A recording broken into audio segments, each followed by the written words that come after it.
Welcome to Rising Tide Startups, where today's most exciting startup founders share their stories and strategies. They also deliver tangible lessons learned along the way that you can apply to your own startup. Each episode is a true masterclass. Make sure you take notes. Take it away, Kevin. Start the recording. This is Kevin Pruitt with another episode of Rising Tide Startups, and my special guest today is Ryan Buick. Ryan, thanks for joining us on Rising Tide. Yeah, thanks so much for having me on, Kevin. It's interesting. We were chatting off camera just for a second. He said that you said your mom lives in Alexandria, or yeah, she's from there, from that area, and then I grew up in San Francisco. So Alexandria is about 90 miles north of where I'm sitting right now. But we were joking it could take you an hour and a half or 4 days, depending on the traffic between Richmond, Virginia, and Washington D.C. But man, this show is not about traffic to D.C. This show is about Ryan Buick and Canvas app. And Ryan, tell us a little bit about yourself. Like if you and I were at a networking event, how would you introduce yourself to me? Yeah, totally. So I am, my name's Ryan Buick. I'm one of the co-founders of Canvas. At Canvas, we're building a no-code analytics platform primarily for startups, primarily business people who maybe don't know SQL, but they know spreadsheets, and they need a way to get all the data that they need, be able to explore that data, build dashboards, share them with their team, without needing to know SQL or without having to rely on technical people for help. So we launched in February of this year, raised our seed round from Sequoia last year. And I live in San Francisco. I'm a product manager by trade. I grew up in the city, spent a time at a few startups, namely Flexport, before starting Canvas. I think that covers the basis. Covers the gamut. So often on, people that I've interviewed on this show, that they talk about the thing that they built was based on a pain point that they had personally. Would you say that's still true, kind of what you were facing, or did you just say, hey, I found a gap in the market, we can make this better, let's do it? Yeah, so this was definitely a problem or a pain that I felt firsthand. And I think, we're still building the product that I wanted when I was a PM at Flexport. So yeah, I can give a little background there. So I joined Flexport, for your audience that doesn't know, Flexport's essentially a freight forwarder, a tech-enabled freight forwarder. So they use technology to disrupt this millennia-old industry of shipping your goods from China to the US and Europe, right? So any consumer brand needs to get their goods from their factories or their suppliers' factories in China and get it onto a boat or onto a plane, trucks, things like that. Flexport makes it really easy to track and pay for, and basically monitor your supply chain so that you spend less money and your supply chain runs more efficiently. And I had joined as one of the first product managers in 2017, I think. And during the course of my 3-something years there, it was a couple hundred people, about 200 people by the time I joined, and almost 3,000 I think right now. Wow. So it's gone through a pretty incredible growth clip.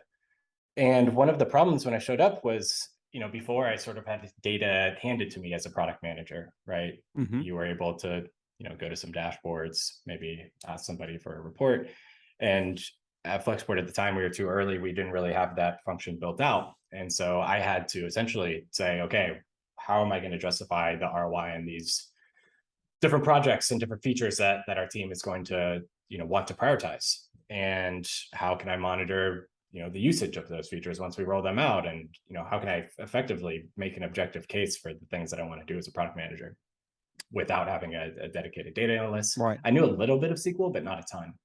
And so I think I did something that's pretty rare, which is I just spent my nights and weekends. I did a boot camp. I learned how to do SQL, learned how to do data cleaning and modeling in Excel and all these different things. And I had a ton of anxiety, and that's what led me to do that. And there's 90% of most organizations, even in Silicon Valley, the business doesn't know SQL and doesn't know how to get data themselves. And so there's this hugely inefficient market, right, where there's 10% of the organization that knows this language, that can actually can query a database and deliver insights to the rest of the organization. And then the other 90%, they know how to use spreadsheets, they know Excel, and really they only have two paths to getting the data they need. They either have to rely on someone to give them a query, which they then export to CSV, or they go into all their different SaaS tools and they hit export to CSV. And I think you're generous with 90-10. I think it's probably more like 99.1. Yeah, yeah, it's definitely maybe a little generous. But so that's really the pain point, right? And I don't think this is something that's relatively new. BI has been around for, a couple of decades now at this point. But we still, with all the advancements that we've made in data, right? 10 years ago, it was hard to get the data. Now there's too much data, and there's not enough people that know actually how to work with data Right. independently and confidently. And so really that led us to, while we were watching some rollouts of BI tools at Flexport, we were building an internal data tool. And, my co-founders and I, they're both engineers on my team at Flexport. We said, hey, why don't we go and build a spreadsheet-like interface that allows people to just use their spreadsheet skills, write formulas, do pivots, create charts, things like that without SQL. Why don't we go and do that? And so we decided to jump ship back in basically end of 2020. So I imagine, I'm based on my understanding of COVID and like international shipping and logistics, it just almost grinded to a halt, in like 2020. So I mean, that was a great time to kind of transition maybe out of that role. But was the original intent that you were going to build this externally, or was the original intent, I need this internally, I'm going to build it, and then as you built it, you thought, wait a minute, there's actually a kind of a product market fit here? Yeah, so we had built an internal application for like a pretty specific use case for like contract management. And it was really difficult to basically it was really difficult to build a UI around the use case and the workflow. And so what we ended up doing was basically a spreadsheet interface on top of all these different data sources. So like Salesforce and NetSuite and our data warehouse, things like that. And so combined with, the success of that internal product, and then combined with the feeling that I had, which is like, hey, I don't know a ton of SQL, so I'm going to go take this class. We are sort of looking at this problem area and saying, okay, why don't we actually go and try to do a spreadsheet interface or abstraction on top of SQL?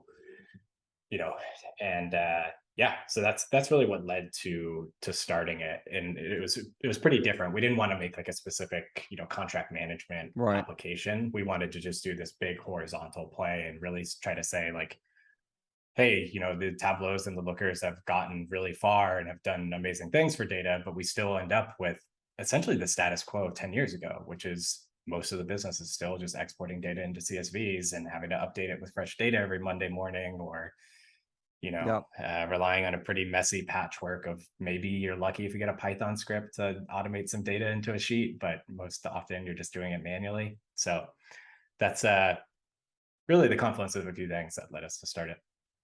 So that kind of, yeah, as a layman, asking questions to an expert here, the thing that seems to be the differentiator here is like, are these like APIs from all of these sources into this database, or is this like, how are you, I guess, getting the data from these different sources, kind of curating it in this one location, and then, making your dashboard?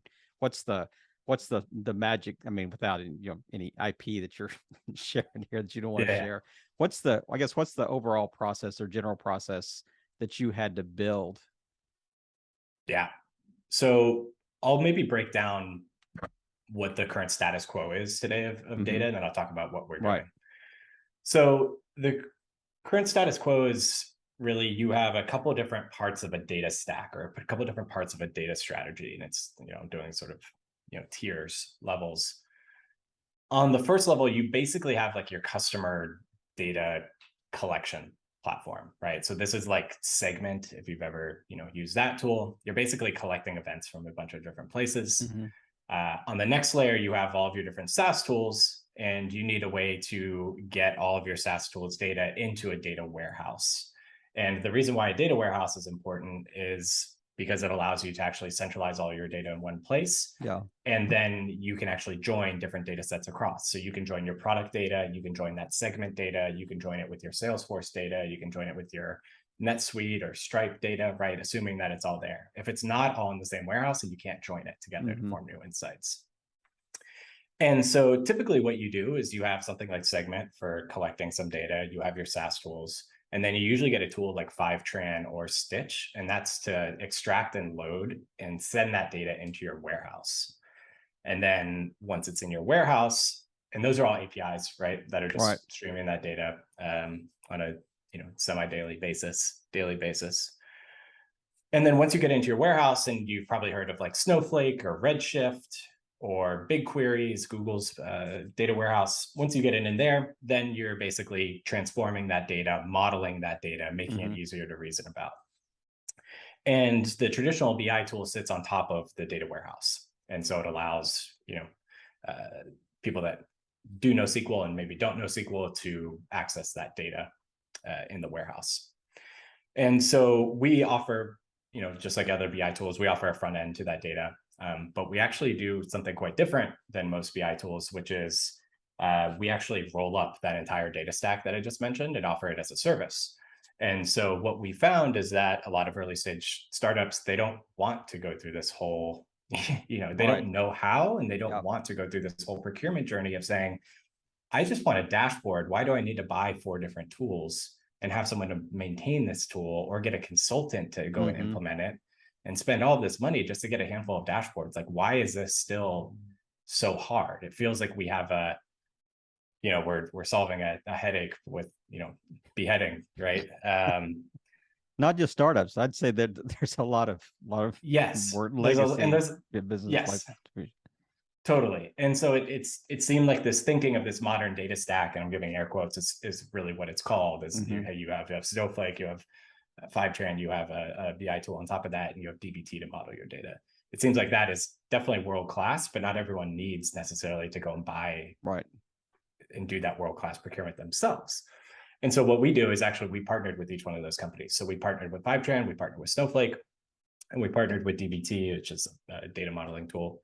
And we offer that as a service. And so you can, as an early stage founder listening to this, you don't have to worry about, going through that whole messy process of what I just explained. You can actually just sign up for Canvas. We connect through Fivetran over 100 different applications and databases. You can store that on a Snowflake database. You can transform data with dbt, and you get dashboards and metrics and templates just right out of the box, because we're using, we're taking all the learnings from all of our different customers and recycling those back into shareable models and templates. And so really it's a pretty great deal if you're an early stage startup, and it's something that really you don't want to have to be responsible for, is managing your own data pipelines and having to deal with data consultants and all that good stuff. And of course, when you are, if and when you're ready to get big enough, you can migrate off, different parts of the stack, and hopefully you'd like us enough as a front end by then to keep us around. Now, do I decide what modules? Do I decide what I guess facets of the dashboard I want to create, or is this kind of like plug and play? Is it what's the model itself? Like if I decide, hey, I want to use this, is the dashboard kind of set and says, here's the 8 things you need to measure as a business, or does it say, I'm really concerned about these 4 things? Yeah. A lot of the tools out there today are essentially verticalized, BI tools, right, of the past, right? They're doing analytics for Shopify, or they're doing analytics for supply chain, or they're doing analytics for, specific industries and verticals. And they're often pretty opinionated. And what you end up with is a hodgepodge of these vertical tools from team to team. And all of a sudden it's really hard to just like ask cross-cutting questions, which are often the best insights. And so we've been pretty explicit from day one about wanting to be a horizontal platform, knowing it's going to be a challenge. But we are essentially, we call it Canvas for a reason. It's a blank canvas, and you can take in any data that you want. You can see it in the form of a spreadsheet, which you can also write SQL to. But you can take any data source. You can, take any table, join it with another table, join it with another table from a different app, build a metric. You could automate a model that you have existing in Google Sheets today. You could do really anything that you want. And that's really our thesis, is that, BI tools have been good about providing dashboards. And that's sort of been the level of, as a business person, I go to this dashboard once a week, check it. But what do I do when I have a dozen other questions each week? Where do I go to munge that data and get to an answer or prove a hypothesis? You're just doing it in spreadsheets, right? And so we haven't or guessing. really or guessing, which is often, that's sadly how things are done because Yeah. of the, I have a pain gut associated feeling with that it. this is going to, I have a gut feeling we need to head in this direction. Yeah. It's good enough, right? Yeah. And so, yeah, really, we want to be the place for operators to go and explore data and feel like they're at home, right? And feel like they can confidently and independently not just check metrics, but also answer pretty complex questions on their own. Yeah. Is there an ideal business size? Is there an ideal? I mean, it's pretty. You had indicated it is pretty industry agnostic, but is there an ideal, like, you really do need to be at this level to really make it worthwhile to really get the benefits of Canvas, or is this like such a wide use case that hey, we're kind of a one-stop shop for just about anybody. Yeah, I would say it's very widely applicable. We have, large startups using us. We have small startups using us. It definitely depends on, your data maturity is really the first thing that that's the first conversation that we need to have, right? Because a 500-person startup they're already going to have their own data stack, right? Smaller, 30-person Series A startup might not have their own data stack. Right. And so, we provide different options for those scenarios. But really, anyone with ops in their title, PMs, finance teams, we're really seeing a pretty heavy variety of users that all have this same problem, which is, hey, we're running our business off of spreadsheets and it's error prone, it's slow, it takes us a long time to get our reporting together. They're all looking to do effectively the same thing, but just with different data sources. Is there a learning curve to onboarding clients? I mean, does this virtually sell itself? Do people understand exactly what this product is and why they need it? Or are you going, you think you have credible data, you think you're utilizing it in the best possible way, but let me show you kind of but let me show you the matrix here that you've never seen, Yeah. I wish it sold itself. No. It's a, so there's a couple different things, right? So there's, like I talked about, the data maturity and your data culture, right? If there's no, there's no front end or service in the world that's going to make your data better if the inputs are, if you have garbage in, it's going to be garbage in, garbage out. That's right. Yeah. So that's really, we do try to be consultants. We offer, some data modeling services and things like that to help folks out. But, there has to be some requirements in place that, hey, like you're taking this somewhat seriously, at least in your hygiene of your different applications and your own product data, right? You have bigger problems than insights if that's the case. And I would say, if the data is in good shape, then you really have to figure out how to break the habits of folks that want to use just Google Sheets or folks that want to use Excel, and you have to just prove value and prove that you can do something that those tools can't. And so that's really the first thing that we try to do, is say, hey, either you couldn't get data from these 3 different sources together and we just did that for you, and now that's a sticking point, right? Or you have this massive model in Google Sheets that you have 20 tabs in the bottom with do not edit, and they're all and then locked. We go yeah, exactly, with the and password that's my dog's name. yes and like they it's like Office Space, like holding onto it, my stapler. That's right. Then typically in that scenario, what we'll do is just migrate that model to Canvas and just rebuild it. And so it just runs automatically. And so you have to create these, real, you're solving a real problem for them. And if you can solve that problem and, it's actually taking care of the real pains that they had, then they're more likely to say, okay, I'm going to learn this tool. And it's a little bit different than Excel and Google Sheets, not much, but there's always that switching cost. So it's interesting. I love your Office Space reference, but the idea of, when I think of like business analytics and data, I think of really 2 distinct scenarios. One is when you have data that you're trying to make like actionable decisions on, some like go through a real business process, make good decisions. that's almost like the business analytical side of things, where you got to be data analyst. You got to know what you're looking at, know how you're, you're comparing the different and modeling, like you mentioned earlier. Or that's the second scenario. Almost seems like you got the C-suite guys that, hey, we just want a snapshot of where we are because I need it for a board meeting. Yeah. It's like those two distinctly different needs there. Yes. Does Canvas meet those needs, or is it really more geared toward that, like the first scenario that I just kind of laid out? Yeah, it's a really good question. What we're trying to do is simplify a lot of the first part. Mm-hmm. So we're trying to, right now, there's only a few folks in the organization that can model data using the tools that they have access to, which I think is actually a good thing. Like, I think if you had this many cooks in the kitchen doing that work, I don't think it would go well. Mm-hmm.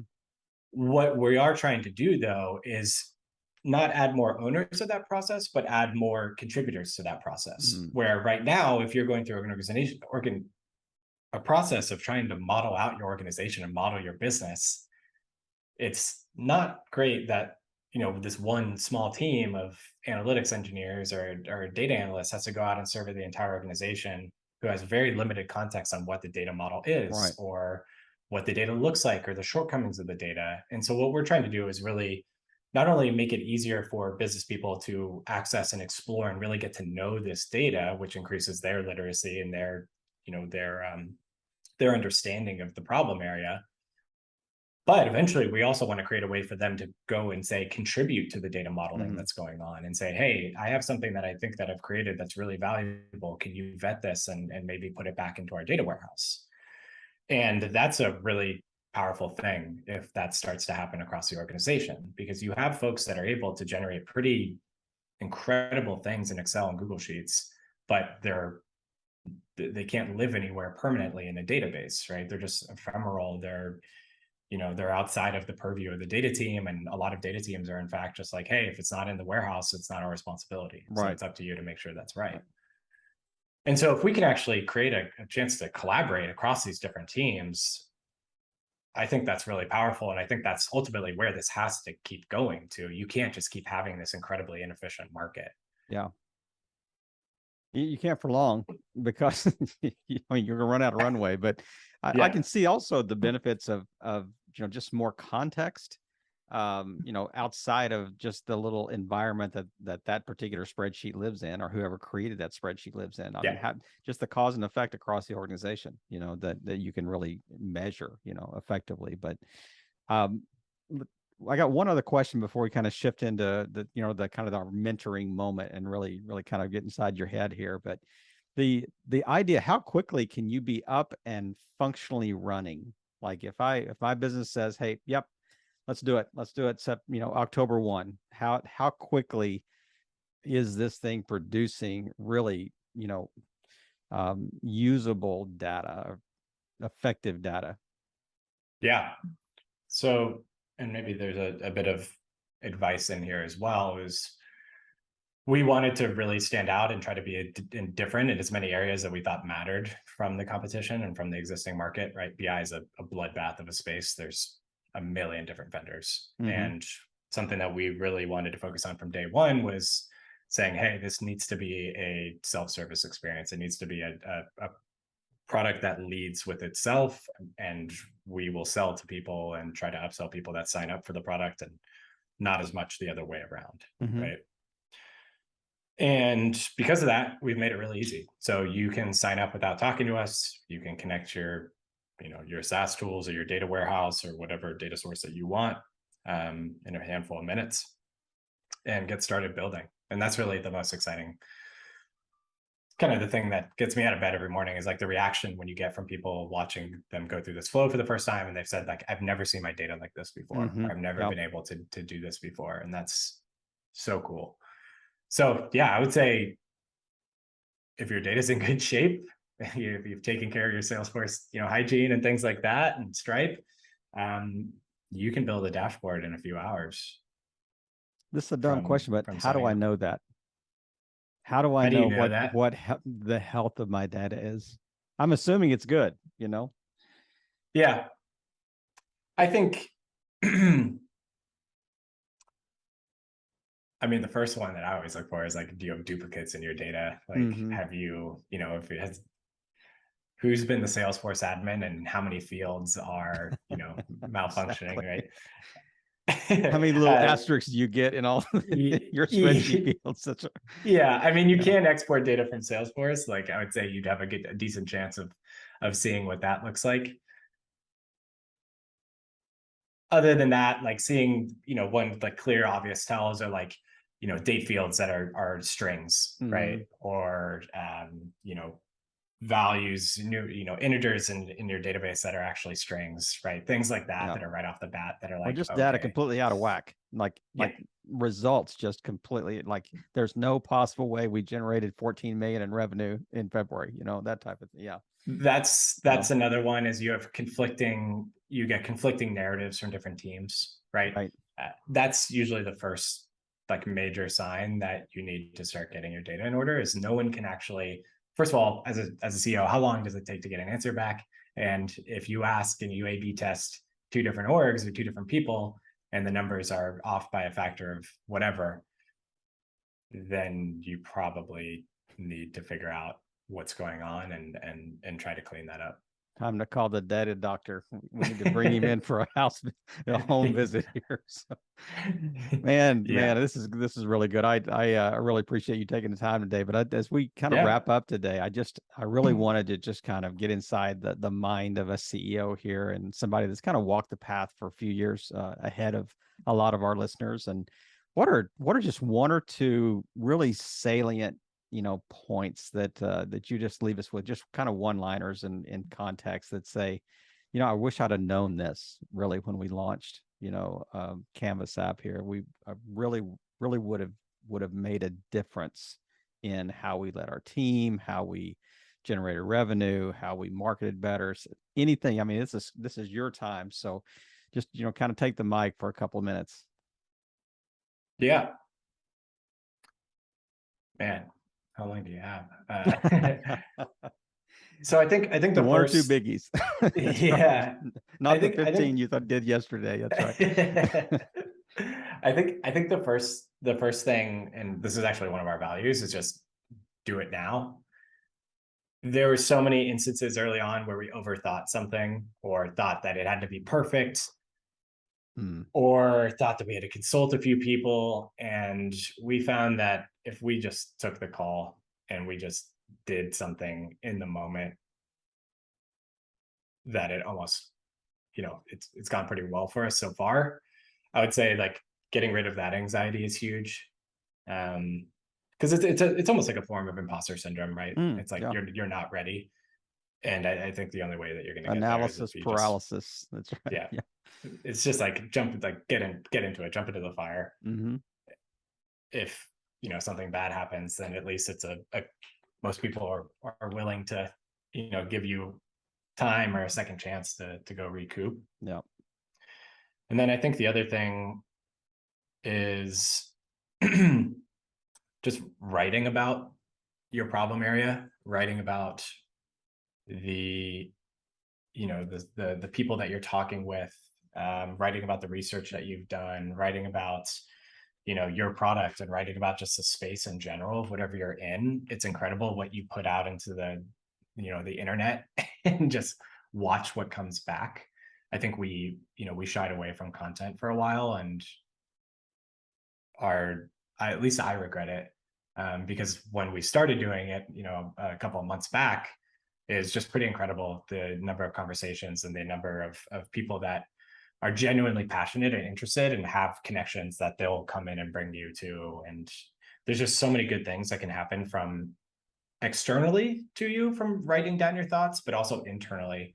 And it helps you just think a lot more clearly about the business and the problem that you're solving and your strategy and all those different things. And I don't think it's something that we do enough in the early stage, where everything is just go, right, move fast, break things, as I mentioned. Right. And so if you can take some time to sit down and just write about a problem that you're thinking about and put it out there, it's good for you, and good things will happen to you. Man, I love those because they're so interconnected. it's like get the product out there, get your story out there.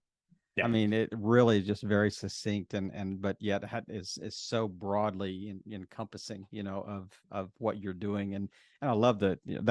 I've heard a lot about, don't wait, launch. Reid Hoffman says, if you're not embarrassed by your first, product, you waited too long type thing. But the whole idea of that's I've heard that over and over again. This, do it, don't wait. But rarely do we hear about don't hesitate to tell your story. Don't wait to tell your story. Don't wait to generate content around what you're doing. And I mean, what a great point. I mean, that is something that, we just don't even, it's almost like an afterthought, type thing. And it's like, I'll do that if I have time from my main thing, I talk to a lot of other founders that have this like anxiety about, putting it out there too early because they think people are going to copy it or like people are going to steal your idea. It's like, it's never been about the idea. There's a handful of companies in the history of the Valley that it's been about the idea. It's most often just maniacal execution and having the originality in the first place. Like if they're going to copy you, good luck if they're going to copy your next 10,000 moves, And so that just seems like it should be very low on the priority list to me.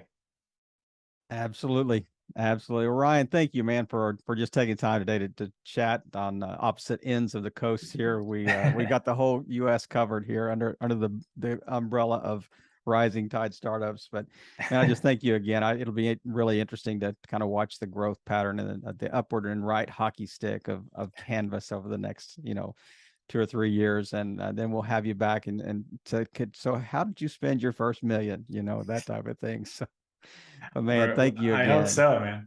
Yeah, thank you so much, Kevin. This was fun, man. I appreciate you taking time and really just doing your part in helping all boats rise in a rising tide. Ryan, have a great weekend. All right, you too. Another episode in the books. We hope you heard some great takeaways. Don't forget to subscribe and leave a 5-star review on iTunes and YouTube. As always, thanks for listening to Rising Tide.